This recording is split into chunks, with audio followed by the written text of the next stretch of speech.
The flames had already consumed half the barn by the time Grace Evans realized she couldn't save her father.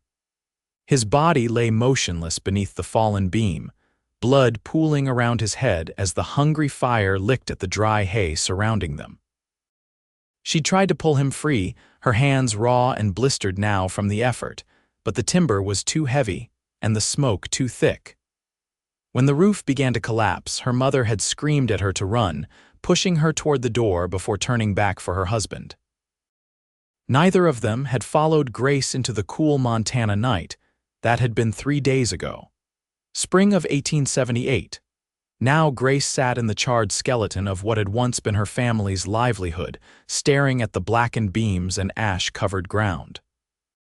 She'd buried her parents behind what remained of the barn, digging their graves with blistered hands until her fingers bled. There had been no one to help her. The nearest neighbor was 5 miles away, and Grace had no horse to make the journey. The attackers' rustlers who'd come for their cattle had taken everything else of value. She was 22 years old and completely alone. The wind whistled through the burnt rafters, scattering ash across her skirts. Grace didn't bother to brush it away. What was the point? The blue calico dress was already ruined, stained with soot, sweat, and her parents' blood. She hadn't changed since the night of the attack. Hadn't eaten much either, sustaining herself on the few preserves that had survived in the root cellar beneath the house. The house itself was gone, burned to the foundation. All that remained of the Evans homestead was half a barn with no roof and a root cellar full of potatoes and jarred peaches. Grace had made her bed in the corner of the barn that still had walls, though they were blackened and weakened by the fire. She slept on a pile of relatively unburnt hay, covered with a horse blanket she'd found among the wreckage. "You planning to die out here?" The voice startled her so badly that Grace nearly fell from her perch on an overturned bucket. She whirled around to face the barn entrance, where a tall figure stood silhouetted against the bright afternoon sun. "Who are you?" she demanded, reaching for the pitchfork she kept nearby. It was a poor weapon, but it was all she had. The man stepped into the shadows of the barn, features coming into focus. He wore the typical garb of a cowhand: denim pants, worn boots, a faded shirt with the sleeves rolled up to reveal tanned forearms. His hat was pulled low over his eyes, but she could see he had a strong jaw, covered in several days' worth of beard. He wasn't particularly handsome, but there was a steadiness to his face that might have been reassuring under different circumstances. "Name's Adam Barrett," he said, keeping his distance. "I work for the RRR. Mr. Richardson sent me to check on your family after we heard about the trouble." His eyes swept over the destruction before settling back on Grace. "Looks like I'm too late." Grace lowered the pitchfork slightly but didn't release it. 3 days too late. "I'm sorry, miss, we only got word yesterday. Raiders hit 2 other properties before yours." He removed his hat, revealing dark hair that curled slightly at the temples. "Your folks?" "Dead," she said flatly. "I buried them out back." Adam Barrett nodded slowly, a muscle working in his jaw. "You been here alone since then?" "Yes." "Any relatives coming for you?" Grace looked down at her ash-covered skirts. "No, my mother's people are back east. Father was the last of his family." "What's your name, miss?" Grace Evans." Adam looked around the barn again, taking in her pathetic camp in the corner. "Well, Miss Evans, you can't stay here. I don't have anywhere else to go. You can't stay in a burnt-out barn. It's not safe." He gestured at the precarious beams above them. "This whole thing could come down any minute." Grace lifted her chin. "Then I'll die with my parents." Adam Barrett sighed, setting his hat back on his head. "That's your grief talking. Your parents wouldn't want that. You didn't know my parents." "I know they wouldn't want their daughter sitting in the ashes waiting to join them." He stepped forward, boots crunching on the charred debris. "Come back to the RRR with me. Mrs. Richardson will get you fixed up, give you a proper meal and a bed." Grace tightened her grip on the pitchfork. "I'm not leaving, Miss Evans, no." The word came out harder than she intended, brittle with unshed tears. "This is my home. What's left of it is mine. I'm not abandoning it." Adam studied her for a long moment, then shrugged. "All right, I'll be back tomorrow. Don't bother." He ignored her, turning toward the entrance. "I'll bring supplies, food, water, proper blankets." At the doorway he paused. "And lumber. Lumber, if you're staying, you need walls that won't collapse and kill you." With that, he settled his hat more firmly on his head and disappeared into the sunlight. Grace stared after him, too stunned to call out a refusal. She didn't want his help. She didn't want anyone's help. What she wanted was to be left alone with her grief and the ghosts of her parents. But as the day waned and the evening chill settled over the burnt barn, she found herself watching the road, wondering if Adam Barrett would keep his word. Morning brought fog rolling across the hills, shrouding the ruins of the Evans homestead in ethereal gray. Grace woke stiff and cold on her bed of hay, the horse blanket damp with dew. She'd slept poorly, plagued by nightmares of fire and her mother's final screams. She used a bit of water from her dwindling supply to wash her face, then choked down a wrinkled apple for breakfast. Her stomach growled in protest at the meager offering, but she ignored it. The root cellar wouldn't sustain her forever. Eventually, she'd have to figure out something else, but for now, she couldn't bring herself to care. The sound of wheels on the dirt road pulled her from her thoughts. Grace emerged from the barn just as a wagon came into view through the fog. Adam Barrett sat at the reins, guiding a team of sturdy draft horses. Behind him, the wagon bed was loaded with lumber, tools, and what looked like supplies covered with canvas. Grace crossed her arms as the wagon pulled up in front of the barn. "I told you not to come back." Adam set the brake and jumped down from the seat. "And I told you I would." He tipped his hat to her. "Morning, Miss Evans. Mr. Barrett." "Adam," he corrected, moving to the back of the wagon. "If I'm going to rebuild your barn, we might as well be on familiar terms." "You're not rebuilding my barn." He looked up from where he was untying the canvas. "Would you prefer I start with the house?" "I'd prefer you leave me be." Adam stopped what he was doing, fixing her with a direct gaze. His eyes, she noticed, were an unusual shade of gray like storm clouds gathering on the horizon. "Miss Evans," he said evenly, "I understand your grief, I truly do, but your parents wouldn't want you living like this. They certainly wouldn't want you dying of exposure or starvation because you're too stubborn to accept help. You don't know what they would want." "No, but I know what any decent parent would want for their child." He gestured to the ruins around them.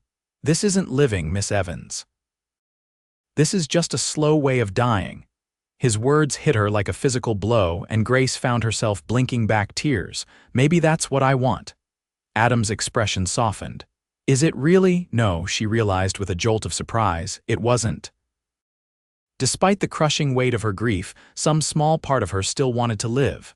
Her parents had worked too hard building this place, sacrificed too much to give her a good life. Throwing it away would dishonor everything they'd done. "No," she admitted quietly. Adam nodded, returning to the wagon.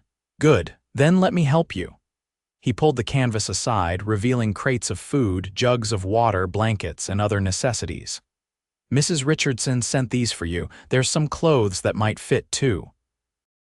Grace stepped closer, overwhelmed by the generosity. "Why are you doing this? You don't know me."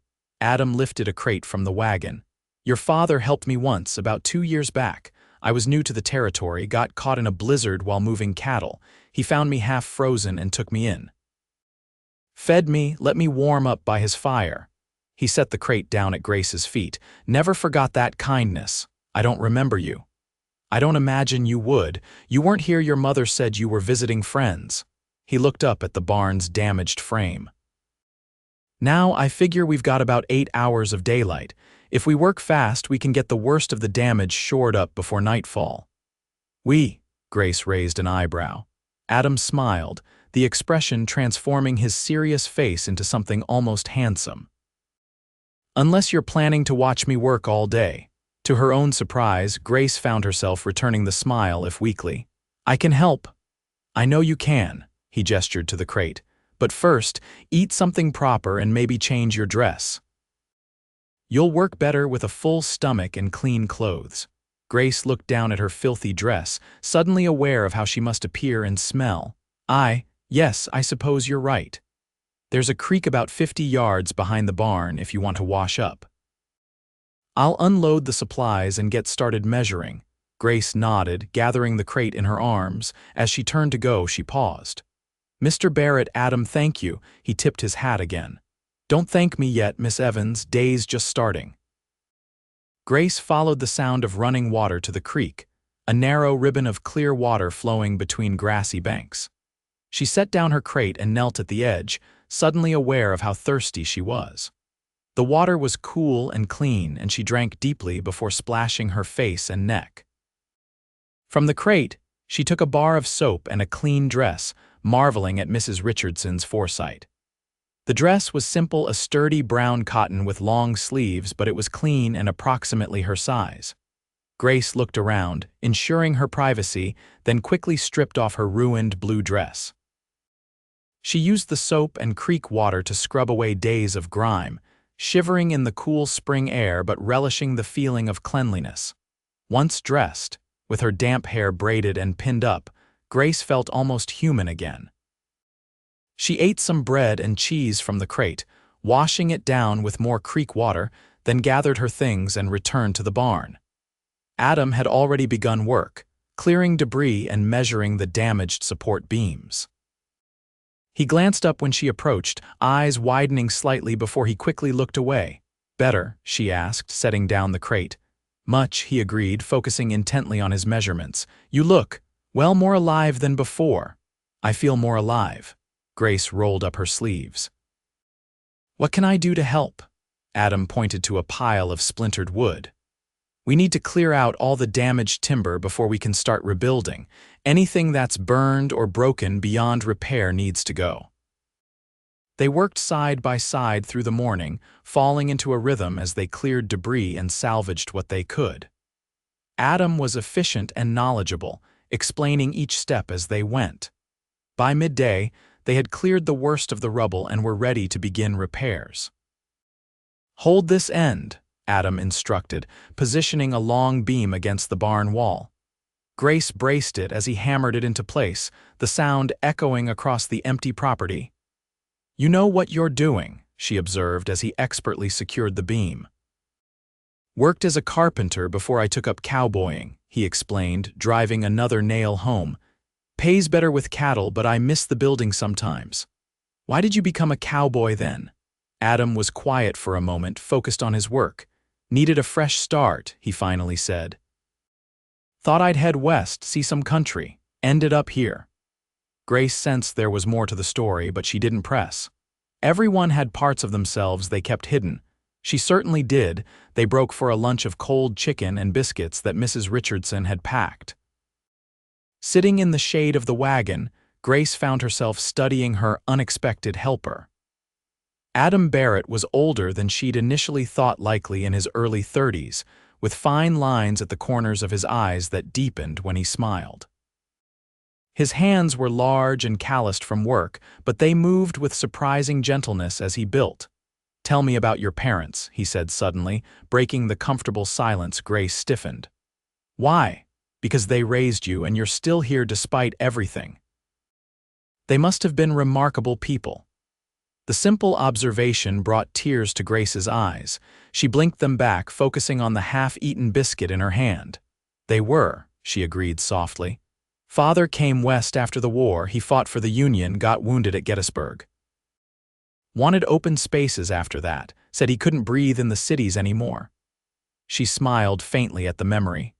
Mother was a schoolteacher. They met in St. Louis where father stopped on his way west. He convinced her to come with him, promised her adventure and a life worth writing about. Did she get it? The adventure? Grace laughed, the sound surprising her. Oh yes. Their first winter here they lived in a dugout. Mother used to say she'd never been so cold in her life, but they built this place together year by year, the barn first, then the house. Her smile faded. All gone now. Adam looked around at the charred remains. Not gone, changed, we can rebuild it. It won't be the same, no, he agreed, but it can be good again in a different way. They returned to work after lunch, and by mid-afternoon, They had managed to secure the remaining walls and begin framing new ones where the fire had destroyed the originals. Grace was exhausted, but found satisfaction in the physical labor. It kept her mind occupied, gave her less time to dwell on her loss. "We'll need to stop soon," Adam said as the sun began its descent toward the western hills. "Won't be able to see well enough to work safely," Grace nodded, wiping sweat from her brow with her sleeve. "Will you?" "Will you come back tomorrow?" Adam looked at her, his expression unreadable. "Yes, if that's what you want." "It is," he nodded, turning back to secure one final board. "Then I'll be here at first light." Grace helped him pack up the tools and cover the lumber with canvas to protect it from the evening dew. As Adam prepared to leave, he hesitated by the wagon. "You'll be all right here tonight. The walls are more stable, but it's still not ideal." "I'll be fine," Grace assured him. "I've made it this far." Adam didn't look convinced but nodded anyway. "There's a pistol in the supplies. Do you know how to use one?" "Yes, Father taught me." "Good, keep it close just in case. The men who attacked your place might come back." The thought hadn't occurred to Grace, and she felt a chill despite the warm evening. "Do you think they will?" "Probably not, but better safe than sorry." He climbed onto the wagon seat and gathered the reins. "I'll be back at dawn." Grace watched him drive away, the wagon disappearing into the gathering dusk. For the first time in days, she felt something other than grief, a tiny spark of hope, fragile but undeniably present. That night she slept better, wrapped in the warm blankets Mrs. Richardson had sent, the pistol within easy reach beside her. Adam returned the next morning as promised, this time with another man, a young cowhand from the RRR named Thomas, who brought additional supplies and his strong back. Over the next 3 days, they made remarkable progress. The barn structure was reinforced, new walls rose where the old ones had burned away, and a partial roof took shape over what would be Grace's temporary shelter. Through it all, Adam worked tirelessly, directing their efforts with quiet competence. Grace found herself watching him when he wasn't looking, intrigued by his methodical approach and gentle manner. He never pushed her to talk about what had happened, but he listened when she volunteered information, offering quiet sympathy without pity. By the end of the week, a portion of the barn had been transformed into a small but serviceable living space. It had solid walls, a waterproof roof, a proper bed frame, though the mattress was still stuffed with fresh hay, and even a small stove for cooking and heat. "It's not much," Adam said as they stood back to survey their work, "but it'll keep you warm and dry until we can rebuild the house." Grace looked at him sharply. Adam met her gaze steadily, "if you'll allow it." She studied his face, searching for ulterior motives but finding only sincerity. "Why would you do that? You've already done more than enough to repay any debt to my father." "Maybe I'm not doing it for your father anymore." The words hung between them, loaded with meaning that Grace wasn't sure she was ready to acknowledge. She looked away, focusing instead on the new walls surrounding them. "Thank you," she said simply, "for all of this." Adam nodded, understanding her need to step back. "I need to return to the RRR tomorrow. Mr. Richardson has a herd coming in that needs moving to the high pastures." Grace felt a pang of disappointment but kept her expression neutral. "Of course, you have your own work." "I'll be back in a week," he promised. "Sooner if I can manage it. In the meantime, Thomas will check on you every couple of days, and Mrs. Richardson insists you come for Sunday dinner." Grace hadn't considered leaving the property since the attack, and the thought made her anxious. "I don't know if I'm ready for that." "Think about it," Adam suggested. "It might do you good to be around people again."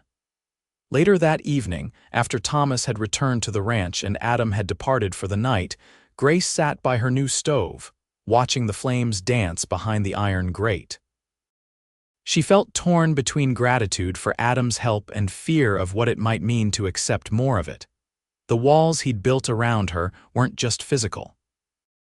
Somehow, in the process of rebuilding her barn, Adam Barrett had begun to construct defenses around her grief as well, creating space for her to breathe, to think about something other than her loss. It was terrifying and comforting all at once. When Sunday came, Grace surprised herself by washing her hair, putting on the nicest of the dresses Mrs. Richardson had sent, and making the 5-mile walk to the Triple R Ranch. It was her first time away from the Evans property since the attack, and each step both frightened and invigorated her. The Richardson Ranch house was an impressive 2-story structure with a wide porch and glass windows, a testament to the ranch's prosperity. Grace hesitated at the front gate, suddenly aware of her simple dress and work-roughened hands.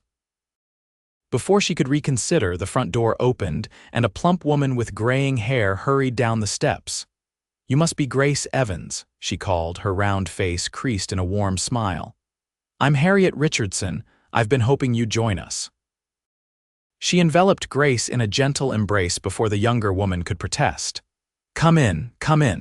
Dinner's almost ready." The Richardson home was warm and welcoming, filled with the smells of roasting meat and baking bread. Grace was introduced to Robert Richardson, a tall man with a booming voice and kind eyes, and their daughter Martha, a pretty girl of about 18 who immediately took Grace under her wing. "Adam told us what happened," Martha whispered as she showed Grace where to wash up.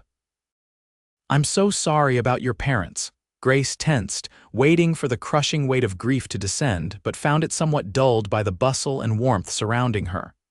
"Thank you," she managed. "Adam's been ever so worried about you," Martha continued, filling a basin with warm water. "He hardly talks about anything else.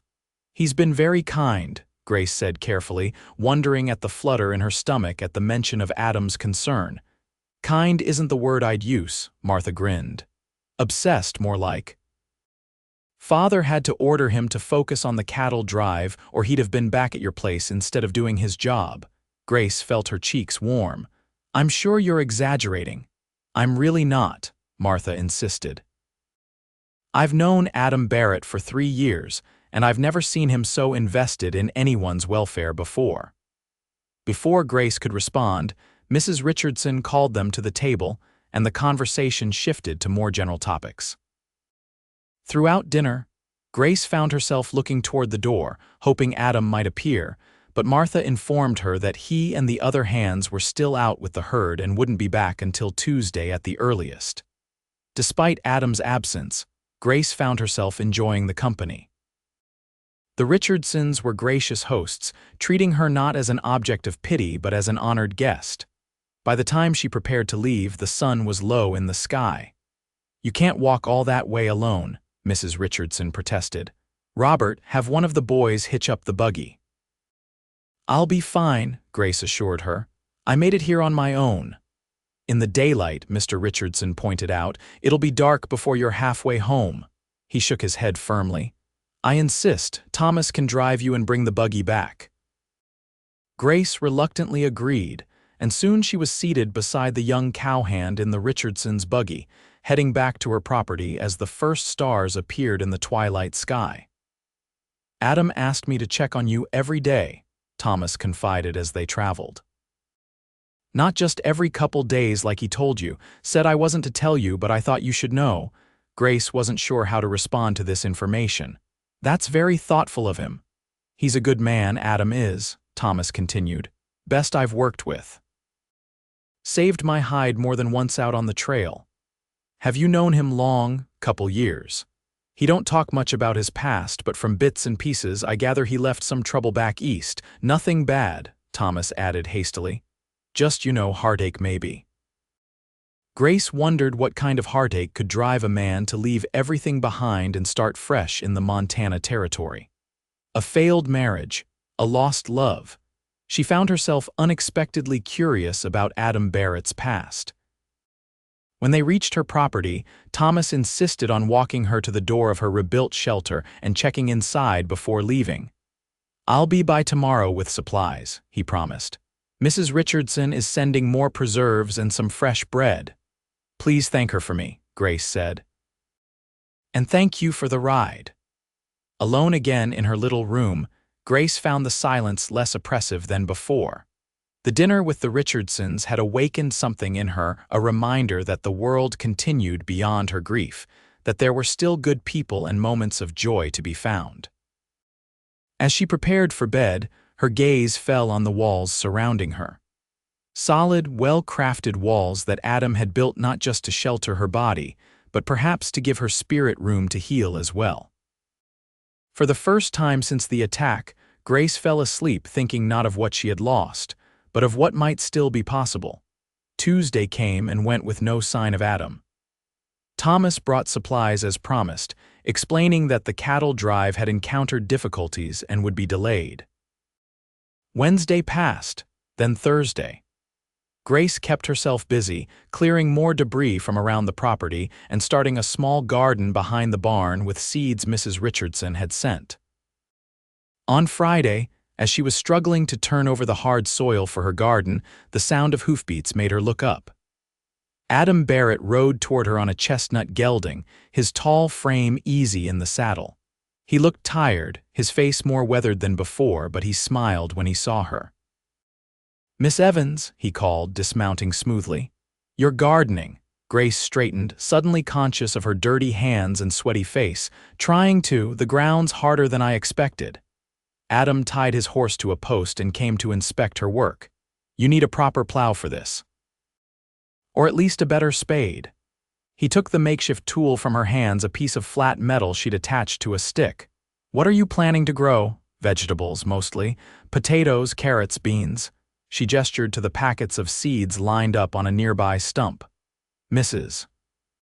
Richardson was very generous. She likes you," Adam said, kneeling to examine the soil. "Said you brought some life back to her dinner table." Grace flushed at the compliment. "They're good people." "They are." Adam stood, brushing dirt from his hands. "I'll bring proper tools tomorrow. We can get this garden started right."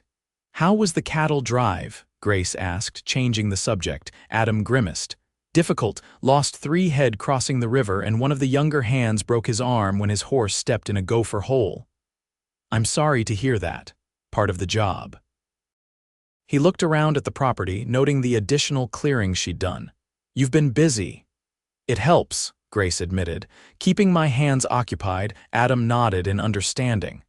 "I brought something for you." He reached into his saddlebag and pulled out a small package wrapped in brown paper. "It's not much, but I thought you might like it." Grace accepted the parcel, unwrapping it carefully to reveal a small, leather-bound book. "Pride and Prejudice," she read aloud, running her fingers over the embossed title. "The general store in town got a shipment of books," Adam explained, looking slightly embarrassed. "Mrs. Richardson mentioned you enjoyed reading, I thought." "Well, evenings get long." Grace was touched by the thoughtfulness of the gift. "Thank you. It's one of my favorites, actually." "My copy was lost in the fire." Adam's face brightened. "Then I chose well." "You did." She hugged the book to her chest, overwhelmed by the simple kindness. Would you like to stay for supper? It's just beans and biscuits, but there's plenty." "I'd like that very much." They ate together in her small living space, the conversation flowing more easily than Grace expected. Adam told her about his childhood in Pennsylvania, his apprenticeship to a carpenter, and his journey west after the war. He avoided mentioning why he'd left, but Grace sensed it had to do with a woman. He grew quiet whenever the conversation veered toward past romances. "What about you?" he asked as they finished their meal. "Did you ever think of leaving here, going back east perhaps?" Grace considered the question. "Sometimes. I had a friend who went to Boston for schooling. She wrote me about theaters and libraries and shops filled with beautiful things." She smiled wistfully. "It sounded exciting, but this is home. I couldn't imagine leaving my parents." Her smile faltered. "And now?" "Now you're staying for them," Adam finished softly. "Yes, but also for myself." Grace looked around at the small space they'd created together. "This land is part of me, good and bad. It's where I belong." Adam nodded, his gray eyes warm in the lamplight. "I understand that feeling. Took me a while to find it, but I feel that way about Montana now." As he prepared to leave, Adam hesitated at the door. "I was thinking," he said carefully, "about starting on your house next. The weather's good for building, and you'll need more than this come winter." "I can't ask that of you." You're not asking, I'm offering. He met her gaze directly. I want to help, Grace, not out of obligation or pity, but because— He trailed off, seeming to search for the right words. Because, she prompted, heart beating faster. Because I care what happens to you, he finally said. More than I probably should, given how little time we've known each other. The admission hung between them, honest and unembellished. Grace found herself unable to look away from his face, reading the sincerity there. I'd be grateful for your help, she said softly. With the house.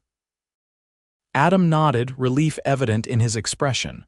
Good, that's good, I'll start bringing materials next week. He settled his hat on his head. Good night, Grace. Good night, Adam. After he left, Grace stood in the doorway watching until he disappeared from sight. The book he'd given her was clutched in her hands, a tangible reminder that someone cared whether she lived or died, whether she thrived or merely survived. It was a start. True to his word, Adam began hauling materials for a new house the following week. He'd drawn up plans, nothing elaborate but practical and solid, and showed them to Grace for approval. It's smaller than your original home, he explained, but we can add on later if needed. The important thing is to get you proper shelter before winter. Spring gave way to early summer as they worked. Grace's garden took root, tiny green shoots pushing through the soil she and Adam had prepared together. The Richardsons continued their kindness, including her in Sunday dinners and occasionally sending extra hands to help with the building when they could be spared. As the walls of her new house rose, Grace felt herself changing too.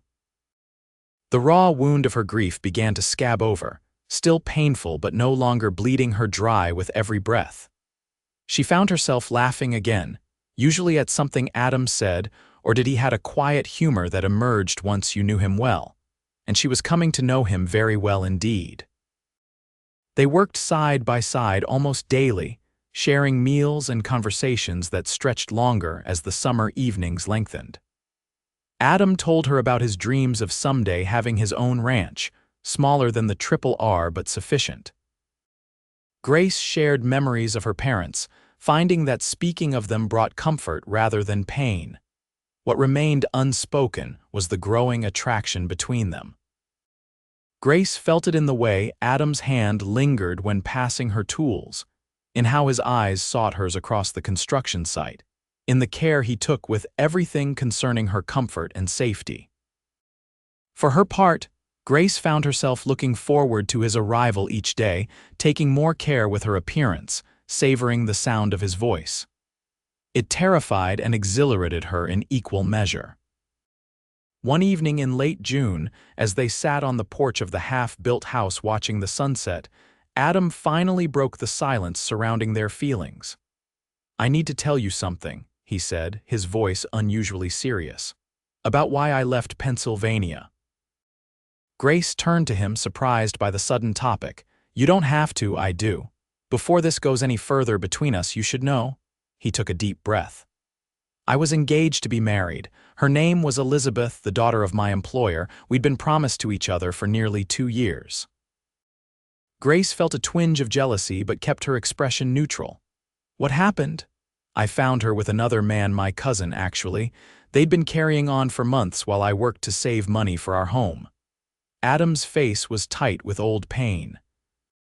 When I confronted them, Elizabeth admitted she'd only agreed to marry me because her father pressured her. She'd never loved me.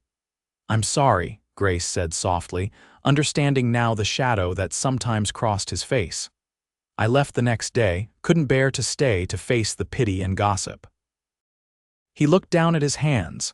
I thought I'd never trust anyone again, never want to. Grace waited, sensing there was more. Then I came here and eventually the pain faded. I built a new life. He turned to face her fully. And then there was you, sitting in a burnt-out barn, refusing to give up despite everything you'd lost. Grace's heart raced as Adam reached for her hand, his calloused fingers gentle against hers. I didn't expect to feel this way again, he continued. Didn't want to, honestly, but Grace. His gray eyes held hers. I'm falling in love with you, have been since that first day, I think. The confession stole Grace's breath. She looked down at their joined hands, struggling to find words for the emotions tumbling through her. "It's too soon," she finally whispered. "After everything that's happened." "I know," Adam agreed. "I'm not asking for anything right now, just wanted you to know where I stand." He squeezed her hand gently. "Take all the time you need," Grace nodded, grateful for his understanding. "Thank you for telling me about Elizabeth and the rest." They sat in companionable silence as the last light faded from the sky, their hands still linked, a tenuous connection full of possibility. The new house was completed by August, a sturdy two-room cabin with a proper stone fireplace and real glass windows that Adam had ordered specially from Helena. It was simple but comfortable, and Grace felt a surge of pride when she moved her few possessions inside. "It's beautiful," she told Adam as they stood in the main room. "Better than I imagined. It'll need paint come spring," he said, ever practical. "And maybe shutters for the windows." "We can add those later," Grace agreed, then paused, realizing she'd said we without thinking. Adam noticed too, a small smile playing at the corner of his mouth. Yes, we can. Their relationship had evolved cautiously over the summer months. Adam had been true to his word, never pushing for more than Grace was ready to give. They'd shared a few tentative kisses, the first after they'd raised the roof beams of the house, both of them giddy with accomplishment. The second during a summer storm when they'd been caught in the rain and had run laughing to the shelter of the barn. Each kiss had been sweeter than the last, each one breaking down another wall around Grace's heart. "I have something for you," Adam said now, reaching into his pocket. He pulled out a small wooden box, intricately carved with a pattern of leaves and flowers. "Made it myself." Grace accepted the box, admiring the craftsmanship before opening it. Inside, nestled on a bed of soft cloth, was a simple silver ring set with a small blue stone. "Adam," she questioned, her heart stuttering. "It's not what you think," he said quickly. "Or rather, not yet, it's a promise." He took the box from her hands, removing the ring. "A promise that when you're ready, truly ready, I'll be here, if you'll have me." Grace felt tears spring to her eyes. "It's beautiful." "It was my grandmother's," Adam explained. "The only thing of value I brought with me from Pennsylvania. The stone is turquoise, supposed to bring protection and healing." He held it out to her. "Will you wear it, as a promise?" Grace extended her right hand, not the left, not yet, and Adam slipped the ring onto her finger. It fit perfectly, as if meant for her all along. "I care deeply for you, Adam," she said, looking up into his face. "More than I thought possible after everything that happened, but I'm still healing," he finished for her. "I know, and that's exactly as it should be." He brushed a strand of hair from her face. "We have time, Grace. All the time we need." Fall arrived, painting the Montana landscape in fiery hues of gold and crimson. Grace's garden had yielded a modest harvest, enough to store for winter with some to share with the Richardsons. The barn had been fully repaired, though she no longer needed to live in it. Adam had helped her acquire 2 milk cows and a small flock of chickens, the beginnings of rebuilding the Evans homestead. Adam still worked at the R, but spent most of his free time at Grace's property. They settled into a comfortable routine, with Adam riding over after his duties were complete, often staying for supper, and sometimes reading aloud from her growing collection of books before heading back to the bunkhouse. On Sundays, they attended church together in the small town of Riverside, 15 miles from Grace's property. The first time they'd appeared together had caused quite a stir among the townsfolk, most of whom had heard about the tragic attack on the Evans place. Grace had held her head high, ignoring the whispers and pitying looks, drawing strength from Adam's steady presence beside her. As fall deepened toward winter, Adam began staying later into the evenings, reluctant to make the ride back to the R in the increasing cold. One night, as the first snow of the season dusted the ground outside, Grace found the courage to address their future directly. "I've been thinking," she said as they sat before the fireplace, her mending in her lap, Adam whittling a small figure from a piece of pine. "About us." Adam's hands stilled, but he kept his eyes on his work. "Oh, yes," Grace set aside her mending, gathering her courage.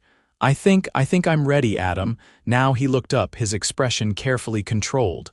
"Ready for what exactly? For more, for us to be together properly." She twisted the turquoise ring on her right hand, the one he'd given her months ago. "If you still want that." Adam set down his carving and knife, moving to kneel before her chair. "I want that more than anything, Grace. You know I do." He took her hands in his. "But I need to be sure you're doing this for the right reasons, not out of gratitude or loneliness or fear of the winter ahead." Grace shook her head firmly. "It's none of those things. It's because I love you." The words, once spoken, felt right and true. "I love you, Adam Barrett. I think maybe I have since you came back that second day with lumber and supplies and refused to let me wallow in my grief." Adam's face broke into a radiant smile, years seeming to fall away from his features. "Say it again." "I love you," Grace repeated, laughing now. "I love how you built walls around me when I was falling apart. I love how you gave me space to grieve but never let me give up. I love—" Her words were cut off as Adam leaned forward to kiss her, his hands framing her face with infinite tenderness. When they finally broke apart, both were breathing heavily. "Will you marry me, Grace Evans?" Adam asked, his voice rough with emotion. "Be my wife, let me be your husband, build a life together right here on this land you love so much." "Yes," Grace answered without hesitation. "Yes, I will." They were married 2 weeks later in the Riverside Church, with the Richardsons standing as witnesses. Grace wore a new dress of deep blue wool, with the turquoise ring now moved to her left hand. Adam had never looked more handsome, dressed in a new suit that Mr. Richardson had insisted on providing as a wedding gift. The ceremony was simple but heartfelt, their vows exchanged with clear voices and steady hands. Afterward, there was a small celebration at the Triple R, where Mrs. Richardson had prepared a feast, and Mr. Richardson announced that Adam's wedding gift from them was a parcel of land adjoining Grace's property, "to give you youngsters room to grow," he'd said with a wink. That night, when they returned to their home truly theirs now, Adam carried Grace across the threshold as tradition demanded, both of them laughing at the formality of it. Later, as they lay together in the quiet darkness of their bedroom, Grace traced the lines of her husband's face with gentle fingers. "Thank you," she whispered. "For what?" "For not giving up on me. For building walls strong enough to hold my grief until I could bear it on my own." Adam caught her hand, pressing a kiss to her palm. "I will always build whatever you need, Grace Barrett. Walls, bridges, a home, a life." "I know," she said, settling into his embrace. "That's why I love you." As winter settled over the Montana territory, the small house on the Evans now Barrett homestead stood warm and bright against the snow. Inside, a man and woman who had both known profound loss found in each other the courage to begin again, to build something new from the ashes of what had been destroyed. Grace still visited her parents' graves each Sunday, telling them about her week, her husband, their plans for the future. She liked to think they would approve of Adam, of the gentle way he loved her, of the care he took with the land they had worked so hard to claim. Sometimes, in the quiet moments before dawn, Grace would wake and watch Adam sleeping beside her, marveling at the journey that had brought them together. From the devastation of that burnt barn to the solid walls of their home, from crushing grief to tentative hope to enduring love, it seemed almost miraculous. By spring, Grace's body began to change, rounding with new life. When she told Adam they were to have a child, his joy had been boundless. He'd immediately begun plans for an addition to the house, for a proper nursery and eventually more bedrooms, for all the children we'll have, he'd said with confident happiness.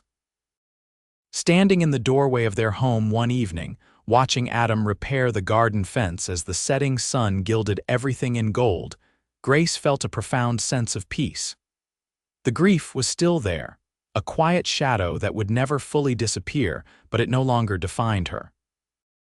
The walls Adam had built, both physical and metaphorical, had given her shelter to heal, space to grow, and a foundation upon which to build a new life. Their child would be born into a home filled with love, on land reclaimed from tragedy.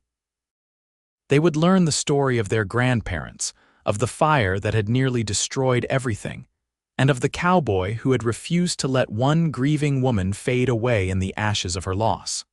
It was, Grace thought as she rested her hand on her growing belly, a story worth telling. A love built from ruins, stronger for having weathered the storm. "Come inside," she called to Adam. "Supper's ready." He looked up, smiling that smile that still made her heart skip, and headed toward home.